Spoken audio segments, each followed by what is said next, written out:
할렐루야. 하나님은 고치시는 하나님이십니다. 우리의 질병을 고치시고 우리의 잘못된 습관을 고치시고 또 우리의 상한 마음을 새롭게 고쳐주십니다. 혹 이 시간 내가 생각하기에는 이것은 이제 다 고칠 수 없다, 더 이상 가망이 없다라고 보이는 것도 우리가 이 시간 믿음으로 하나님께 맡겨드리면 하나님이 다 고치시고 해결해 주실 줄로 믿습니다. 우리가 옆에 분하고 이렇게 한번 이야기해 보겠습니다. 주님이 고쳐주십니다. 주님께 맡깁시다. 오늘 본문에 보면 도무니 가망 없어 보이는 한 사람이 예수님의 이름으로 고침을 받고 새로운 인생을 사는 아주 멋진 이야기가 나옵니다. 그 사람은 성전 미문에 앉아서 평생 구걸하면서 살던 그런 걷지 못하는 사람이었습니다. 근데 오늘 8절에 보니까 뭐라고 했냐면 8절 한번 보겠습니다. 뛰어서서 걸으며 그들과 함께 성전으로 들어가면서 걷기도 하고 뛰기도 하며 하나님을 찬송하니. 뒤에 4장에 보면 이 사람의 나이가 40세였다 이렇게 나옵니다. 그러니까 무려 40여 년 동안 그는 한 번도 걸어보지 못한 그러한 사람이었어요. 근데 8절에 보니까 어떻게 합니까? 뛰었다고 나와요. 걷기도 하고 뛰기도 하고. 우리가 종종 병원에서 수술을 하거나 장기간 입원을 하게 되면 여러분 계속 누워있다 보니까 어떻습니까? 팔다리에 힘이 없는 것들을 봅니다. 팔을 수술을 했다 그러면 골절이 되거나 기부스를 하면은 한동안 움직이지 않잖아요. 그러다 보면 나중에는 이 팔에도 힘이 없고 팔을 들 수도 없고 근육이나 심줄이 다 약해진 것들을 우리가 보게 됩니다. 근데 오늘 이 사람은 태어나면서부터 약 40여 년 동안 한 번도 걸어보지 않은 그런 사람입니다. 그렇다면 그의 다리의 근육과 심줄 어떨까요? 당연히 힘이 하나도 없고 다 굳었을 것입니다. 그런데 오늘 8절에 보니까 그 사람이 걷기도 하고 뛰기도 했다 이렇게 지금 성경에 기록했어요. 한마디로 놀라운 기적이 일어난 것입니다. 그럼 어떻게 이렇게 놀라운 치유의 역사, 기적이 일어날 수 있었을까요? 먼저 이 기적은 이 사람 개인에게도 아주 놀라운 새로운 인생을 사는 계기를 마련해 주었습니다. 당연하겠죠. 걷지 못하는 이 장애인이 이제 걷게 되니 마음대로 가고 싶은 데 가고 하고 싶은 것 하고 이제 그러한 삶을 살게 됩니다. 앞에 2절에 보면 이 사람이 뭐를 했다고 하냐면 구걸했다 이렇게 나옵니다. 그러니까 아무것도 할 수 있는 게 없고 오직 할 수 있는 건 뭐냐? 사람들에게 구걸을 하는 거예요. 사람들의 도움이 아니면 살 수 없는 그러한 사람이었습니다.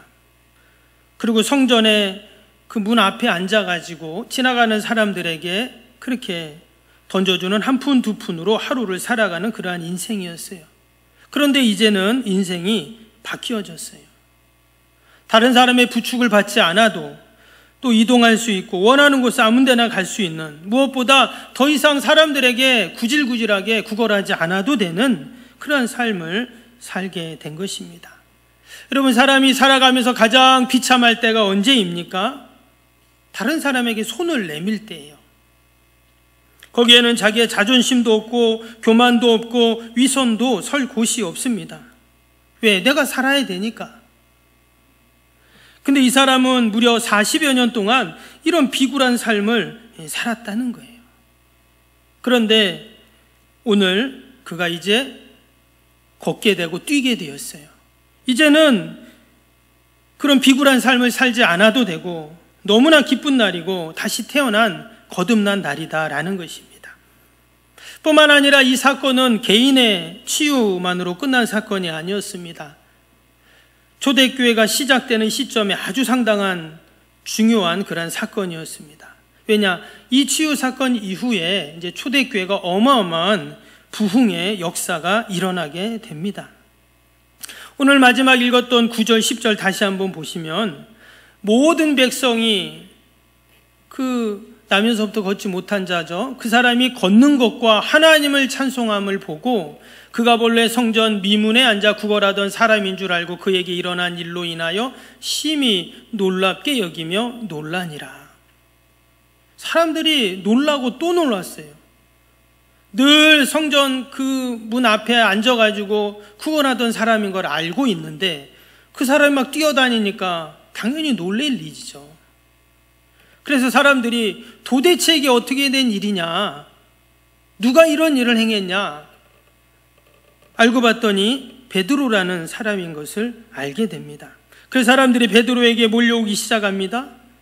그래서 11절에 보면 솔로몬 행각이라는 곳으로 베드로가 가고 사람들이 거기에 구름대같이 몰려들어서 어떻게 된 일이냐고 묻기 시작하죠.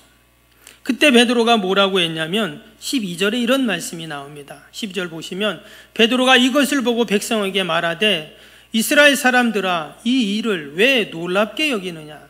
우리 개인의 권능과 경건으로 이 사람을 걷게 한 것처럼 왜 우리를 주목하느냐?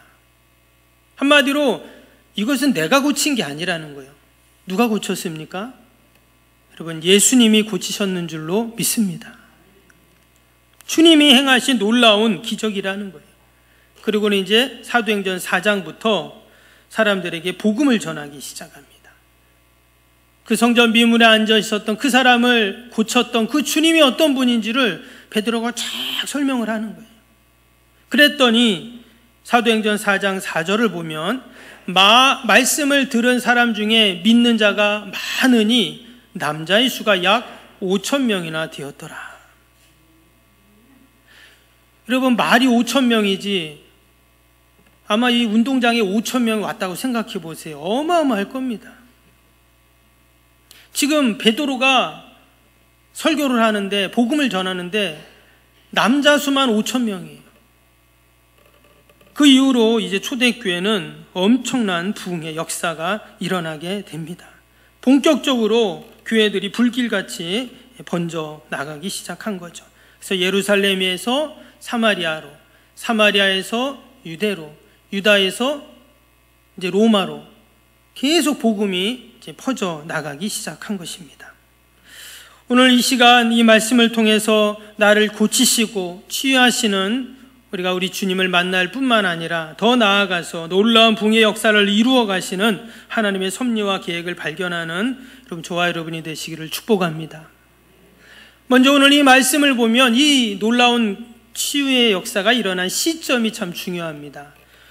이 사건이 언제 일어났냐면 오늘 위에 1절을 한번 보시면 1절 말씀에 제9시 기도 시간에 베드로와 요한이 성전에 올라갈세 그랬어요. 그래서 제9시라는 것은 지금 우리로 치면 오후 3시를 말합니다. 오후 3시에 베드로와 요한이 이제 성전에 올라가는데 그 시간이 어떤 시간이었냐? 기도 시간이다, 이렇게 지금 말하고 있어요. 그러니까 지금 베드로와 요한이 정해진 기도 시간에 성전에 올라가고 있었는데 그때 성전 앞에, 성전문 앞에 있었던 그 나면서부터 걷지 못한 사람을 만나고 이 치유의 역사가 일어났다는 거예요. 여러분, 지금 베드로와 요한이 이 나면서부터 걷지 못한 이 불쌍한 거지, 내가 당신을 위해서 기도하겠습니다. 그리고는 몇 시간을 기도하고 나와가지고 이 사람이 고쳐진 게 아니었어요. 언제라고요? 지금 이 사람 베드로와 요한이 성전에 가고 있을 때, 아직 성전에 안 들어갔어요. 들어가기 전입니다. 그 사람이 성전 밖에 있잖아요.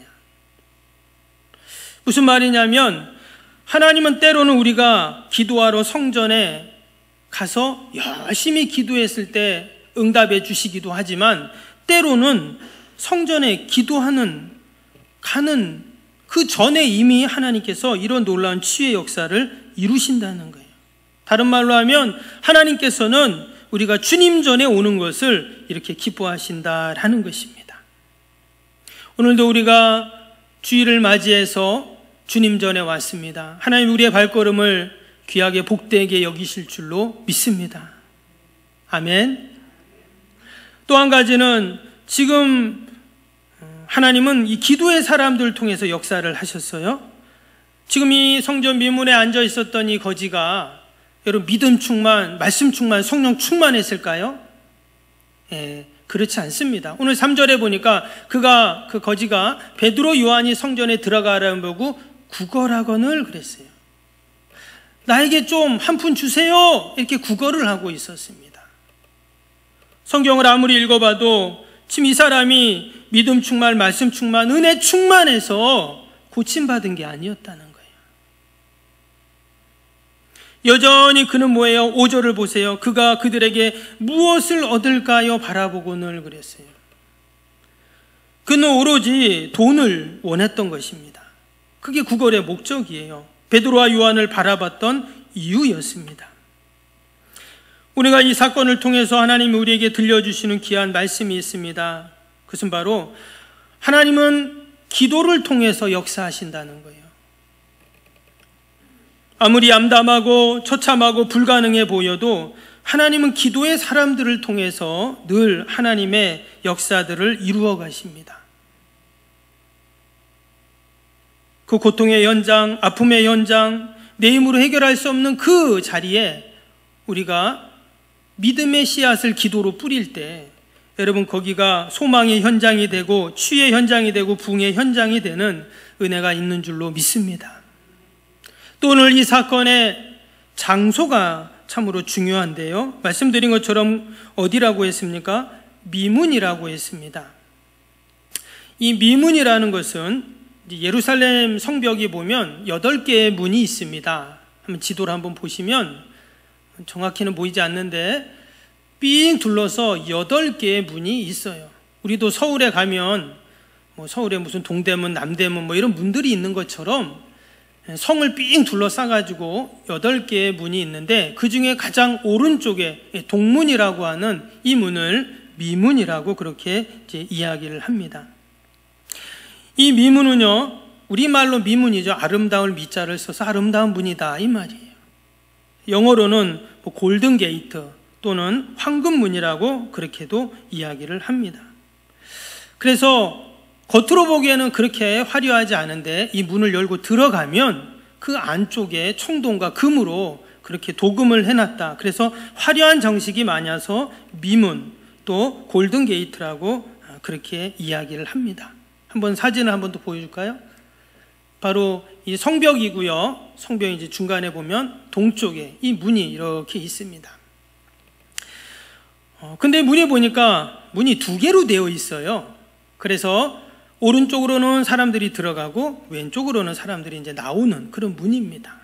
그런데 혹이라도 슬프고 아주 어려운 일을 당한 사람은 왼쪽으로 들어갔다 오른쪽으로 나온다는 거예요. 그러면 사람들은 다 오른쪽으로 들어가는데 지금 나오는 거잖아요. 그럼 어떻게 해요? 들어가고 나오는 사람이 서로 부딪힐 수 있잖아요. 그러면 성가시기도 하고 불편을 주기도 합니다. 그런데 사람들은 다 오른쪽으로 들어가고 왼쪽으로 나오는데 왼쪽으로 들어오는 그 사람을 보면서 아니 저 사람 왜 불편하게 반대로 들어와? 이렇게 하지 않았다는 거예요.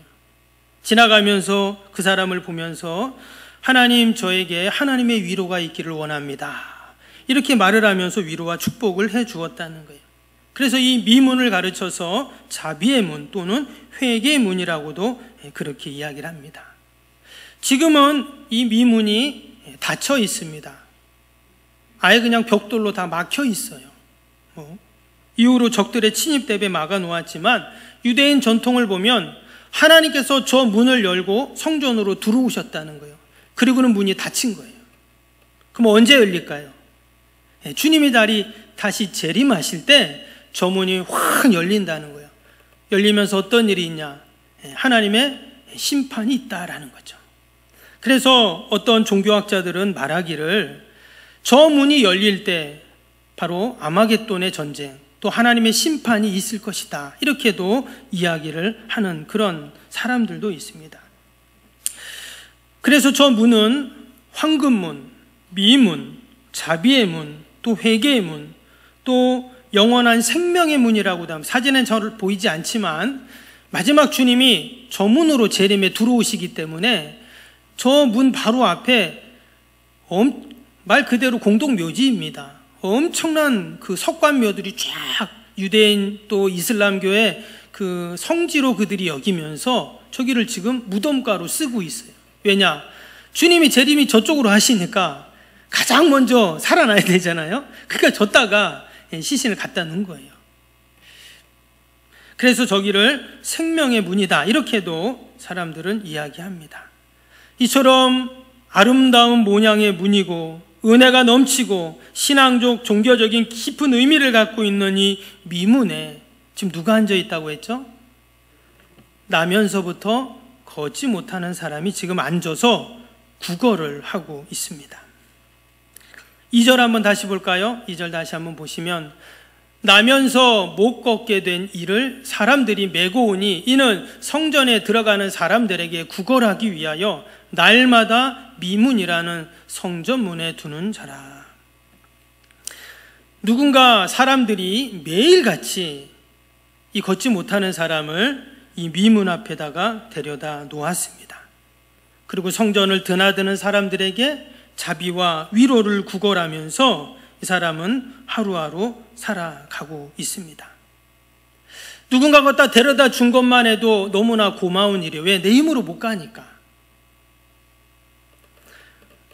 그런데 그것이 여러분 사람의 한계다라는 겁니다. 그 성전 문 앞에까지만 데려다 줄 수 있는 거예요. 지금 이 장애인에게 필요한 것은 돈이 필요합니다. 또 사람들의 위로가 필요합니다. 너무나 불쌍하잖아요. 한 번도 걸어가지 못하고 걸어보지 못하고 사람들에게 던져주는 동전 한 푼 두 푼 받아서 살아야 됩니다. 근데 여러분 이 사람에게 돈도 필요하고 사람의 위로도 필요하지만 여러분 진정 필요한 게 뭘까요? 하나님의 위로가 필요한 거죠. 돈이 아니라 이 사람은 단 한 번이라도 내가 일어나서 걸어보기를 이 사람은 원했을 겁니다. 여러분 이 사람이 걷는다면 가장 먼저 어디를 가고 싶을까요? 성전에 들어가 보고 싶었을 겁니다.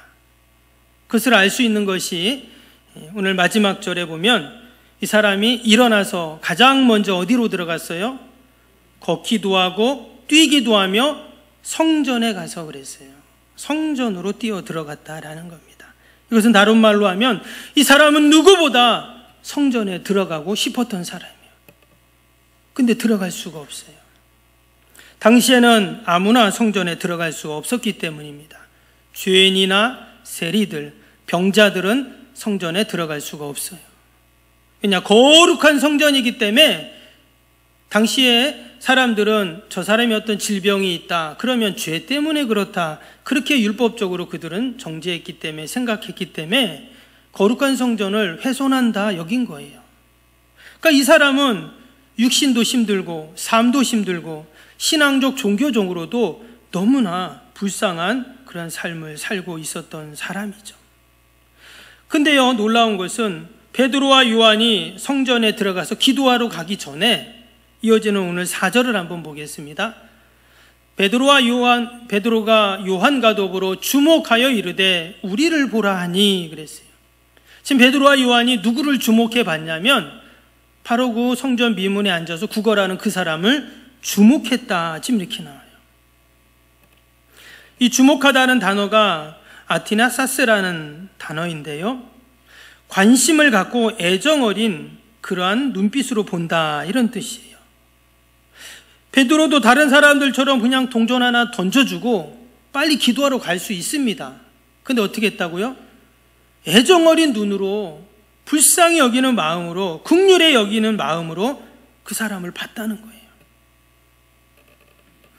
물질적인 구제가 필요한 대상으로 여기지 않고 나와 똑같이 하나님의 위로와 또 하나님의 도우심과 하나님의 사랑과 긍휼이 필요한 존재로 인격으로 그를 바라본 것이죠. 결국 그의 영혼을 사랑하는 마음으로 그는 바라보았던 것입니다. 나도 이제 지금 성전에 들어가지만 이 사람도 성전에 같이 들어와서 하나님의 은혜를 받을 사람이다. 그런 마음으로 본 거예요.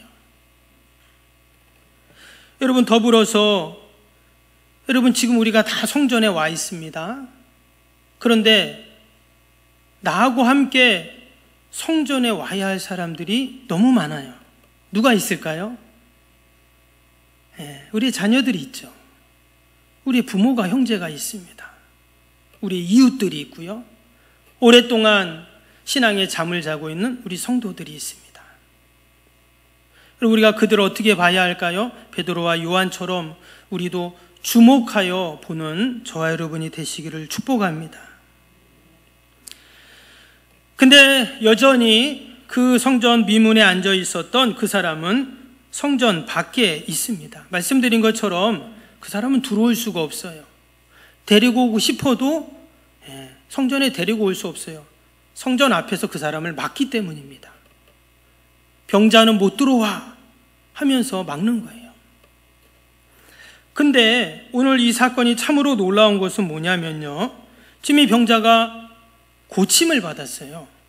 오늘 말씀을 보면 이 사람이 어떻게 고침 받았습니까? 6절을 다시 보시면 6절에 베드로가 이르되 은과 금은 내게 없거니와 내게 있는 이것을 내게 주노니 나사렛 예수 그리스도의 이름으로 일어나 걸으라 하고,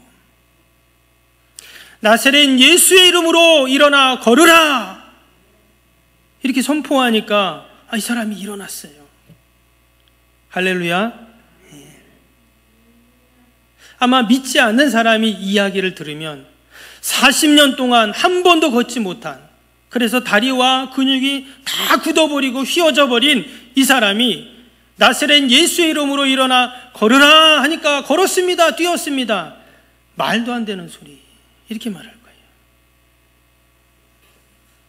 근데 여러분, 사람의 말에는 아무 능력도 없고 아무 역사도 없지만 여러분, 예수의 이름에는 능력이 있는 줄로 믿습니다.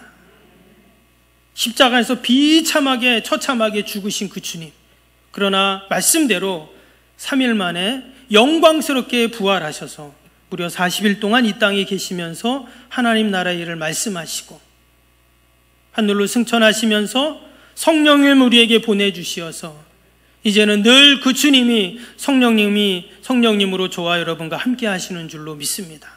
바로 그 나사렛 예수의 이름에는 능력이 있어요. 그래서 우리가 늘 우리의 고통의 현장, 아픔의 현장, 내 힘으로 능력으로 할 수 없는 그 문제 가운데 우리가 예수의 이름을 여러분 선포해야 할 줄로 믿습니다. 나사렛 예수의 이름으로 걸으라 했더니 이 사람이 벌떡 일어나가지고 고침을 받았습니다. 참으로 놀라운 것은 지금 이 사람이 예수의 이름으로 지금 걸었습니다. 다른 말로 하면 지금 그 현장에 누가 오신 거예요? 예수님이 오셨기 때문이에요.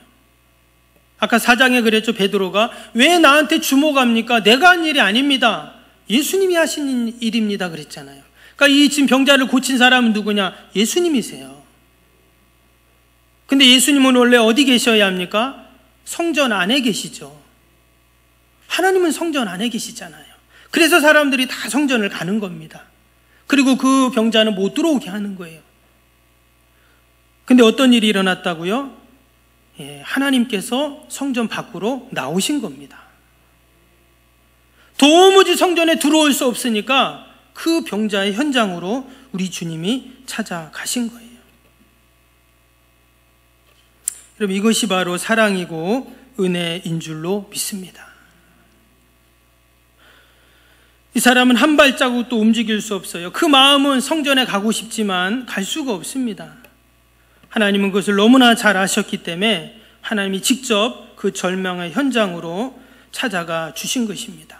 나사렛 예수의 이름을 선포할 때 바로 주님이 그곳에 찾아오셔서 이제는 그 고통의 현장이, 그 비굴한 현장이 기적의 현장이 되고 은혜의 현장으로 여러분 바뀌게 되었는 줄로 믿습니다. 이제 사람들은 어떻게 했습니까? 베드로처럼 어디서든지 나사렛 예수의 이름을 선포하고 고백하게 됩니다. 그래서 하나님의 구원의 은혜와 역사를 경험하게 됩니다. 여러분, 동일하게 우리의 삶의 현장에서도 늘 예수의 이름을 부르고 우리가 외치고 선포해야 할 줄로 믿습니다. 2000년 전 그 성전 미문의 현장이 바로 지금 내가 있는 곳에서 동일하게 역사되기 때문입니다.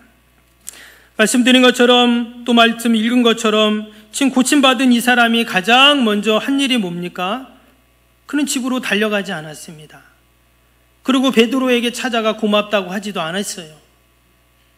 자신을 그동안 미문까지 업어다 준 사람을 찾은 것도 아닙니다. 자신을 괄시하고 무시했던 사람을 찾아간 것도 아니었습니다. 가장 먼저 그는 어딜 갔다고요? 성전으로 뛰어들어갔어요. 즉 성전 문 앞에만 있었던 그렇게도 들어가 보고 싶었던 성전으로 뛰어 들어간 겁니다. 여러분, 오늘 여러분 어떻게 성전에 오셨어요? 오늘 바쁜데 교회 가야 되나 말아야 되나.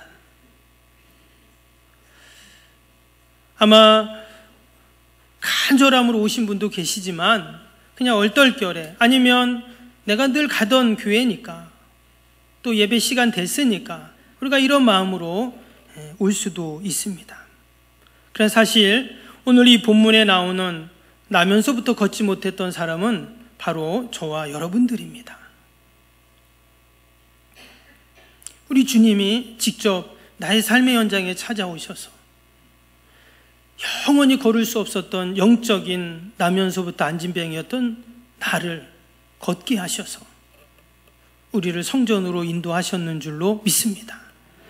그래서 이제는 매주, 아니 매일 주님 전에 올 때마다 우리가 그 은혜와 감격으로 정말 이 성전 미문에 앉아 있었던 이 사람처럼 기뻐하면서 뛰면서 성전으로 달려가서 우리가 하나님을 찬양해야 할 줄로 믿습니다.